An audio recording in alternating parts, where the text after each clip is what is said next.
Stuttering affects 5% of Australian children, and a significant number take the problem into adulthood. Speech therapy can help. Let's see how one of our guests, Anthony Stocqueler, reacted to what's known as the McGuire program. This is how he was at the beginning. My name's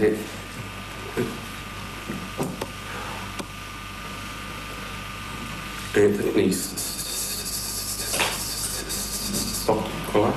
I live on the Central Coast. That's about one hour north of this place. Anthony quite obviously had difficulty speaking. There was quite a difference, though, after he went through the program. All my life I've been a stutterer, a stammerer, whatever you want to call it.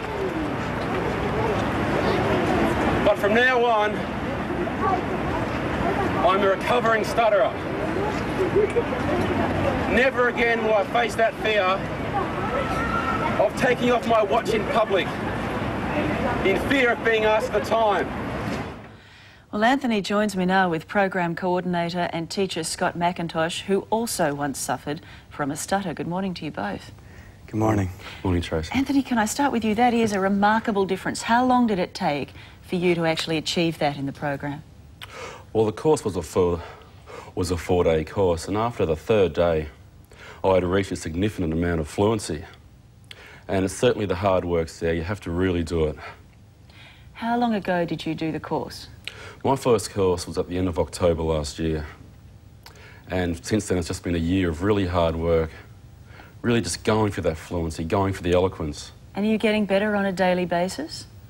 Yeah, I'm certainly expanding what we call the comfort zone. I'm trying new things. I'll order that pizza over the phone now. I'll do all that sort of stuff, which I used to avoid like the plague. It must make an amazing difference to your life. Scott, we know what stuttering sounds like. What does stuttering feel like to the stutterer? I mean, what actually is going on in your head when you're jammed?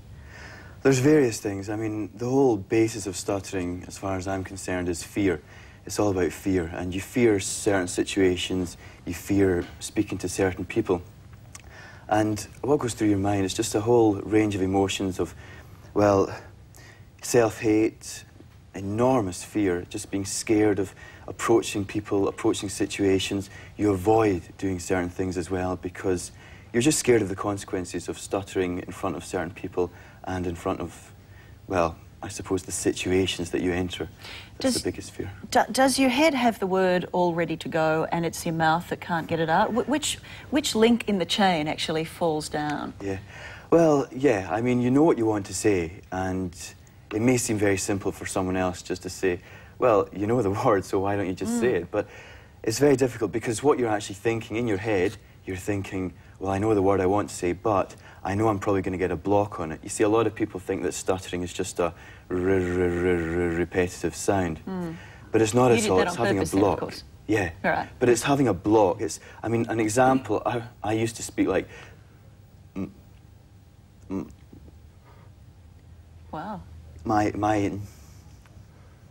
name is Scott Mackintosh. Now, that's a block, and basically... Anthony's laughing. Are you allowed to laugh at each other? Is that okay? We certainly sort of grow to know each other, and it does become somewhat funny because you're so used to the person, and you can see what an improvement has just happened. Well, I mean, you're incredibly fluent now. Are you practicing the technique now in your head, or do you take fluent speech for granted now? Because you're a graduate of 2 years. Anthony's more recent. Yeah, you do. You almost take it for granted after a while. It's not... This is not a cure. I mean, it won't stop you from stuttering forever, but it does work very, very well, and it's a great way of not even controlling, but breaking free from your stutter, because now I don't enter a situation thinking, am I going to have that block? You see, I didn't always talk like that, but the anticipation of entering a situation thinking I might talk like that is horrible, never knowing when that's going to happen. And now at least I can enter situations without thinking, am I going to talk like that? I may not be 100% fluent all the time, but I know I'm never going to talk like that. So that's a great feeling. Well, Anthony, the McGuire program obviously worked for you, and there are obviously a few programs around, and you have to find the one that works for you. You'd tried a few. Were you a bit... Do you put the barriers up when you go into a new program? Do you not want to hope for too much? Yeah, well, you do become sceptical about any speech program, especially how you've been on so many before. I went through a lot through my childhood years, and none of them seemed to work with anything. I've tried hypnotherapy, I've tried the pebble under the tongue, sitting by the beachside, and nothing seemed to work. So yeah, there is the scepticism there at the start. So what are the exercises, what are the fundamental exercises that you actually do that build the blocks of this program? There's three main things that we do. The first is a new way of breathing. Right. We breathe very similar to how you would breathe when you were singing, and we just transfer that into our spoken voice. The second thing we do is we train how to speak from the thorax rather than the mouth or the throat. The reason we do that is because it gives us much more vocal variation, and see, most treatments that are available, either, well, your option is you either stutter or you speak very, very monotone. What we're trying to do is give you a very natural sounding way of speaking. Okay. And the third thing we do is non-avoidance training, and that includes voluntary stuttering, which is basically stuttering on purpose, but controlled and dignified, and letting your listener know that you have a stutter. It's all about openness, I suppose. Well, I'm sure you're an inspiration, to both of you, to people out there who have this problem. Just one quick question. If someone's talking to a stutterer and they get jammed, and you know that the word that they want, is it politically correct to tell them? That depends, really. I think... Do you mean, is it correct to help them through the word? Yeah, or is that condescending? I've always wondered about that. I've always wondered as well, to be honest.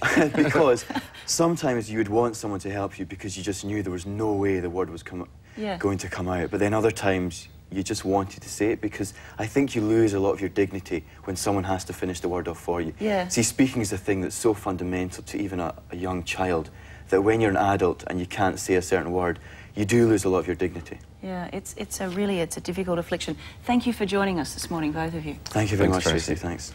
And we'll have more of Today after this break.